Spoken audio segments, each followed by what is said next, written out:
को नमन। Channel 24+ news के खास विशेष अध्यात्म का ज्ञान कराने वाला, खुद का ज्ञान कराने वाला, दुनिया को समझने वाला और दुनिया को समझाने वाला और वैश्विक स्तर के बारे में कई नए नए सूत्र देने वाला, हेल्थ के बारे में, हमारी लाइफ स्टाइल के बारे में, समग्र जीवन के विकास के बारे में, समस्याओं का समाधान देने वाला पुनरुत्थान कार्यक्रम में आप सभी का हार्दिक स्वागत है, अभिनंदन है, सत्कार है।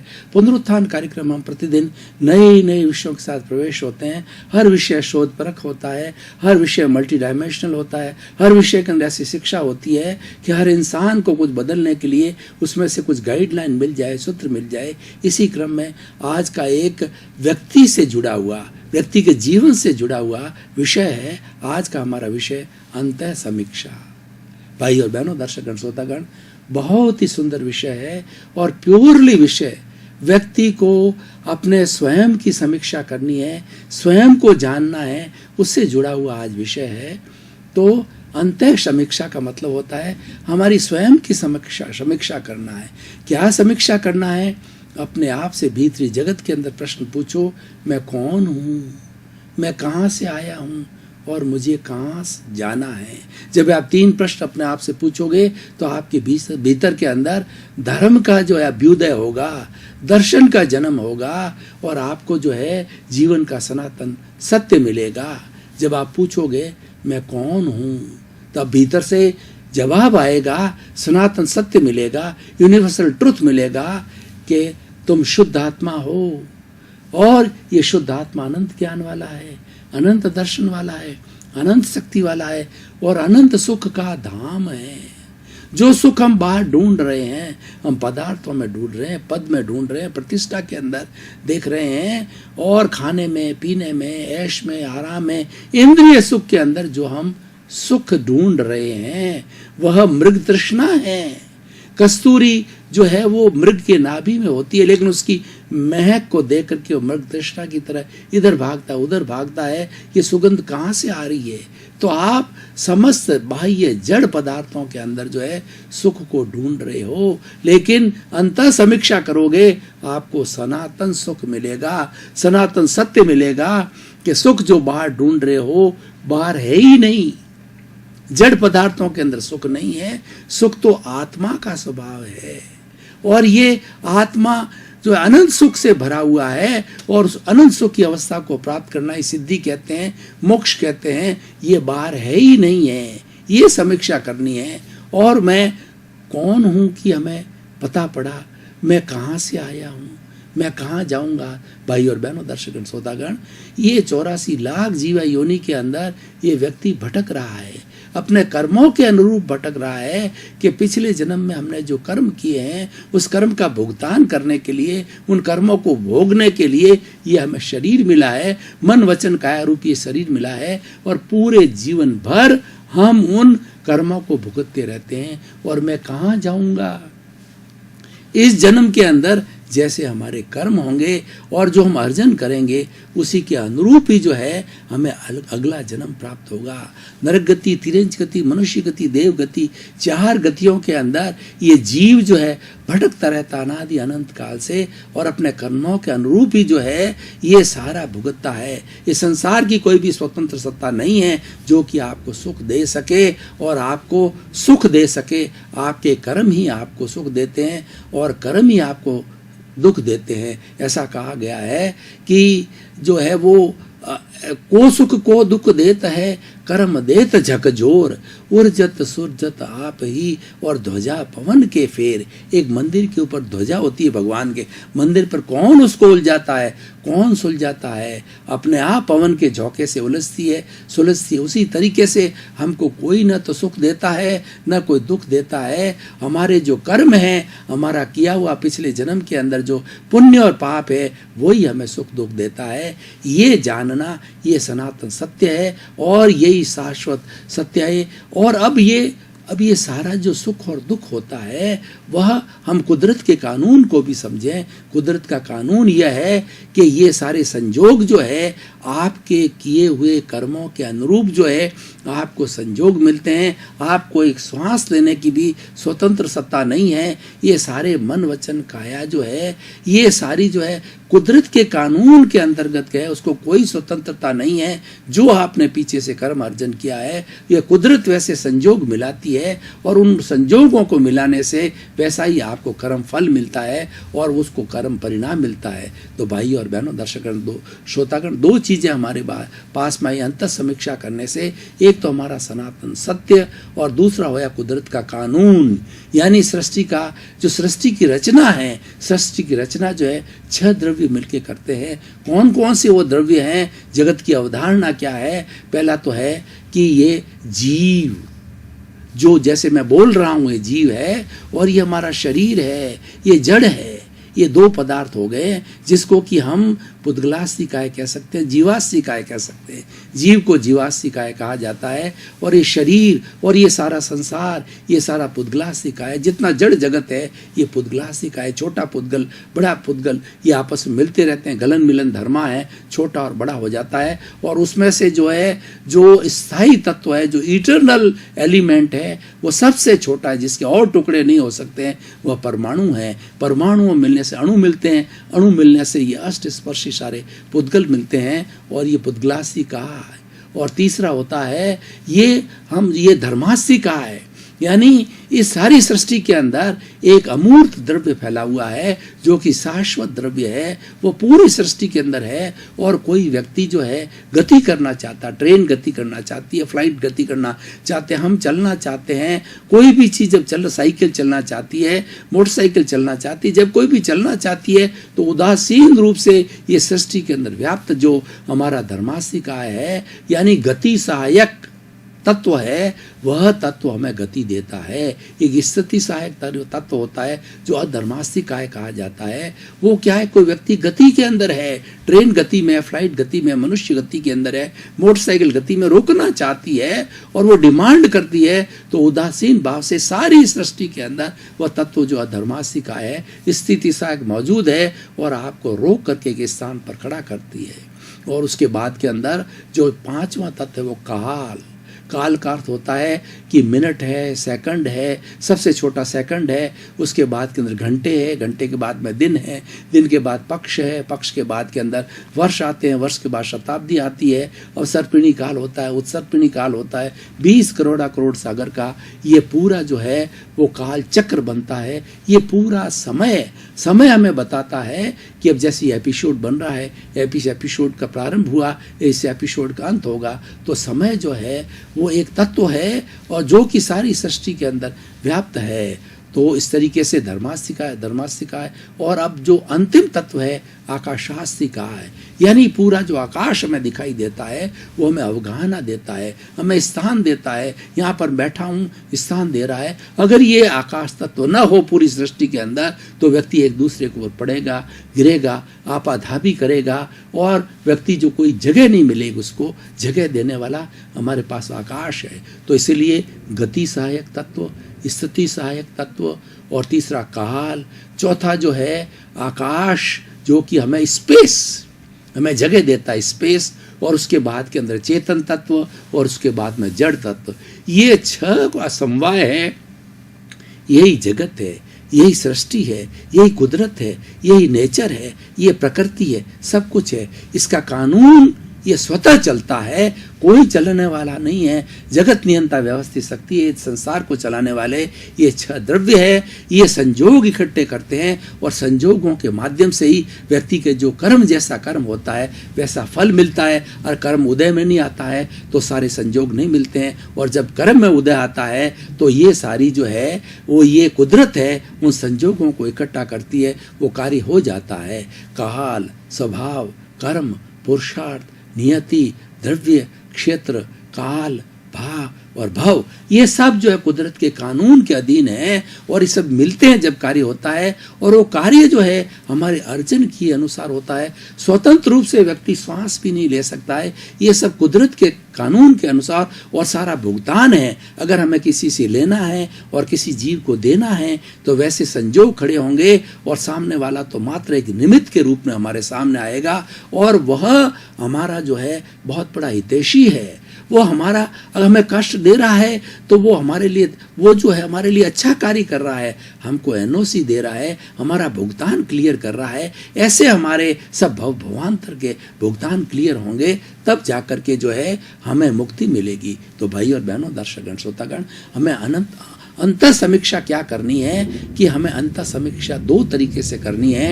एक तो है कि सनातन सत्य को जानना है। सनातन सत्य क्या है? मैं शुद्ध आत्मा हूँ, अनंत ज्ञान वाला हूँ, अनंत दर्शन वाला हूँ, अनंत शक्ति वाला हूँ और अनंत सुख का धाम हूँ, और इस पूरी सृष्टि के अंदर सबसे सर्वशक्तिमान है वही आत्मा है, और मैं चेतन तत्व हूँ, और मैं संवेदना करता हूँ, मैं सुख दुख की अनुभूति करता हूँ, और मैं इस पूरे शरीर का मन वचन काया का जो है वो कहना चाहिए सबसे भिन्न जो है शुद्ध आत्मा हूँ। तो इस तरीके से ये सनातन सत्य हो गया। और दूसरा हो गया कुदरत का कानून, कि जो कुछ भी ये जड़ पदार्थों का संचालन हो रहा है, ये छह द्रव्यों के माध्यम से जो कुदरत बली है, वह कुदरत जो है कार्य करती है, कुदरत संजोग मिलाती है, और संजोग के अधीन सारे कार्य होता है। तो भाई और बहनों, दर्शकगण, श्रोतागण, अब इस अंतर समीक्षा करने से हमको क्या मिलेगा?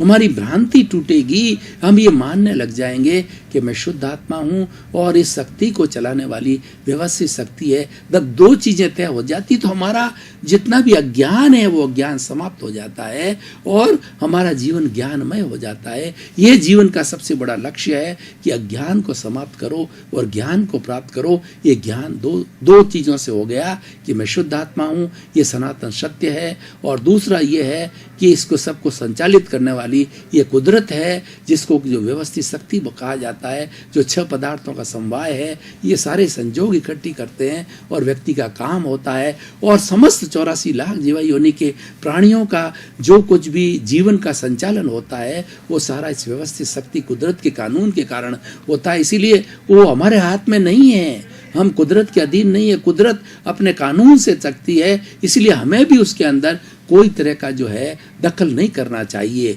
और उसके दखल करने से जो है वो बियॉन्ड हमारे लिमिट के बाहर है, वो हमारी शक्ति के बारे में कुछ उदाहरण देकर के बताना चाहता हूँ। भाई और बहनों, दर्शकगण, श्रोतागण, हम एक परिवार के अंदर जी रहे हैं, उसमें बहुत से सदस्य होते हैं। वो सदस्य हर एक अपना अपना कर्म लेकर के आए होते हैं, कर्मों के अनुरूप ही उसको संजोग मिलता है। किसी को सफलता मिलती है, किसी को असफलता मिलती है, किसी की बहुत ज़्यादा प्रोग्रेस हो जाती है, धन कमा लेता है, और कोई जो है बेचारा गरीब रह जाता है। किसी के बहुत ज़्यादा बीमारी आ जाती है, कुछ अस्वस्थ होता है, कुछ राजनीति में चला जाता है। ये सारा एक ही परिवार में हो रहा है। एक माँ के जो जुड़वा बच्चे उनके अंदर भी हो रहा है। तो उसके अंदर क्या है कि हम पिछले जन्म से जो कर्मों का भुगतान, कर्मों का जो अर्जन करके आए हैं, उसी के अनुरूप होता है। तो इसीलिए हमें इस शाश्वत सत्य को और कुदरत के कानून को समझना चाहिए। तो हम क्या है, न तो कभी निराश होंगे, न राग द्वेष करेंगे कि भाई जो कुछ हो रहा है अपने अपने कर्मों के अधीन हो रहा है, और हम उसमें डिस्टर्बेंस भी नहीं करेंगे, हम किसी के डांट में फटकारने में नहीं करेंगे, क्योंकि ऐसा ही कुदरत लेके आया है, ऐसा ही ये कर्मों का संजोग लेके आया, उसी के अनुरूप हो रहा है। और उसको हम डांटने से, फटकारने से, करने से क्या होता है? हाँ, इतना जरूर है कि हम सुझाव दे सकते हैं कि इस तरीके से हमें पालन करना चाहिए, पुरुषार्थ करना चाहिए, उसका असर उस पर आता है। लेकिन किसी के प्रति बुरा भाव रखने से क्या होगा? अब देखिए, ये तो जो कुछ भी हो रहा है हमारे अर्जन के अनुसार हो रहा है, लेकिन उन अवस्थाओं की अवस्था मात्र कुदरती रचना है, जिसे कोई बाप भी रचने वाला नहीं है, और वो व्यवस्थित है, और सारा संचालन व्यवस्थित शक्ति के द्वारा हो रहा है।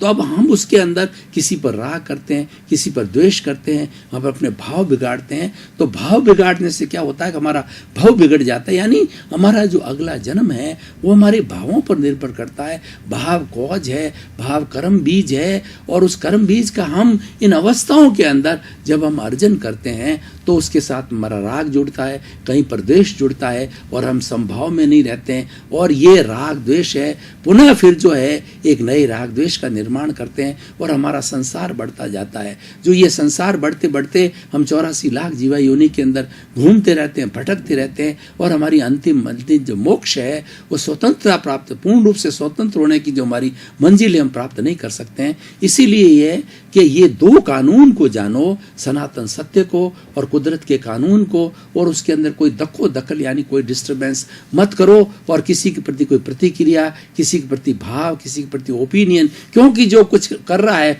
वो कुदरत के अधीन कर रहा है, कुदरत के कानून के कर रहा है। उसके अंदर आप भी स्वतंत्र नहीं हो, सामने वाला भी स्वतंत्र नहीं है। सामने वाला आपके साथ कर रहा है, वह भी कुदरत करा रही है, आपको दुख दे रहा है या सुख दे रहा है, वो भी कुदरत करवा रही। कुदरत के कानून को समझेंगे तो हमारा राग द्वेष धीरे धीरे समाप्त हो जाएगा। हमारे जो भाव है वो भाव नहीं बिगड़ेंगे, और जब भाव नहीं बिगड़ेंगे तो हम क्या संतुलित अवस्था के अंदर रहेंगे, और ये संतुलित अवस्था है, संभाव की अवस्था है, धीरे धीरे मुक्ति की ओर जाएगी, और हमारे कुछ ही जन्मों के अंदर हम मुक्ति को प्राप्त कर सकते हैं। क्योंकि हमारा जो कुछ वर्तमान का जो डिस्चार्ज हो रहा है, पूर्व के अर्जन के कारण ये विसर्जन हो रहा है, लेकिन हम आगे अर्जन नहीं कर रहे हैं। हम अपने विचार जो है वो राग और द्वेष को छोड़ करके संभाव की अवस्था के अंदर पूरा जीवन हमें बिताना चाहिए, ताकि अगले जन्म के अंदर हमारा कोई भी जो है कर्मों का अर्जन बाकी नहीं रहेगा, तो धीरे धीरे मोक्ष की ओर हम अग्रसर हो सकते हैं। भाई और बहनों, दर्शकगण, श्रोतागण, अब प्रश्न ये है कि आज के इस जो है हमारे इस एपिसोड को, हमारे इस विषय को जो है हम कसौटी पर कसते हैं कि ये किस तरीके से लोगों का भला कर सकता है, लोगों को किस तरीके से राहत दे सकता है, लोगों का जीवन कैसे अच्छा बता सकता है। तो मैं आपको बताना चाहता हूँ कि भाई और बहनों, इससे हमारी दृष्टि परिवर्तन होगी। जब हम दो चीज़ों को जानेंगे, जो आज तक हमारी गलत मान्यता थी, हमारी रॉन्ग बिलीफ थी, हमारी अज्ञानता थी, वो अज्ञानता समाप्त होगी, और हम सच्चे ज्ञान को प्राप्त होंगे कि भाई मैं तो अलग हूँ, ये शरीर अलग है, और जो मैं अलग हूँ वो अनंत ज्ञान वाला है, अनंत दर्शन वाला है, अनंत शक्ति वाला है, और ये शरीर जो है कर्मों का भुगतान करने के लिए। हम दोनों एक नहीं हैं, और हम वार्तालाप करेंगे। जैसे मेरा नाम सोहन राज है, तो सोहन राज का जो शरीर है उसके मन वचन काया है, काया से जो है हमारी जो है शुद्ध आत्मा भीतर जो विराजमान है वो इससे बात करेगी। इसकी जो बुद्धि किधर जा रही है, उस बुद्धि को ठिकाने लाने के लिए जो हमारी शुद्ध आत्मा की प्रतिनिधि प्रज्ञा है वो उसको निर्देशित करेगी कि आपकी बुद्धि भटक रही है, बुद्धि को आप सामान्य करो और राग द्वेष को छोड़ करके आप समभाव में आओ। तो मात्र जो है आज हमारे शरीर के अंदर जो घटित हो रहा है मन वचन काया के अंदर, उसे मात्र हमें देखना है, ज्ञाता दृष्टा रूप से देखने आए।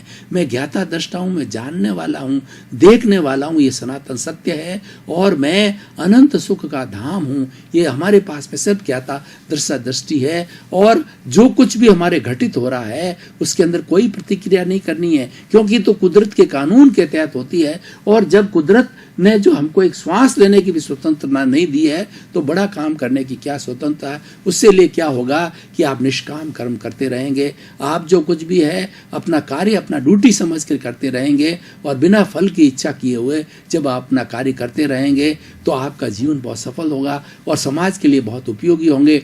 ऐसा सनातन सत्य को समझने वाला और कुदरत के कानून को समझने वाला व्यक्ति, जिसकी दृष्टि जो है उसका दोष समाप्त हो जाएगा और उसको एक अच्छी दृष्टि मिल जाएगी, उसकी रॉन्ग बिलीफ समाप्त हो जाएगी, और वह जो है वो राइट बिलीफ की तरफ आ जाएगा, तो उसका सत्य, उसका जीवन जो है सबके लिए अनुकरणीय हो जाएगा, और कभी भी वो राग द्वेष नहीं करेगा, हमेशा समता भाव के अंदर रहेगा। तो ऐसा करने से आज हमारे विश्व की जो समस्याएं हैं, जो आतंकवाद है और जो हमारी असंवेदनशीलता है, हिंसा है, करप्शन है, घूसखोरी है, और जितनी समाज के अंदर जितनी बुराइयां आ चुकी है, इस दृष्टि परिवर्तन के द्वारा, इस दृष्टि दोष को ठीक करके उन सब बीमारियों का हम होलिस्टिक समाधान प्राप्त कर सकते हैं। इसलिए भाई और बहनों, दर्शकगण, श्रोतागण, अंतः समीक्षा करने से हम तो सुधरेंगे ही, लेकिन हम औरों को भी सुधारेंगे, क्योंकि हमारे भीतर विराजमान जो शुद्ध आत्मा भगवान है, वह जो है वह स्व पर प्रकाशक है,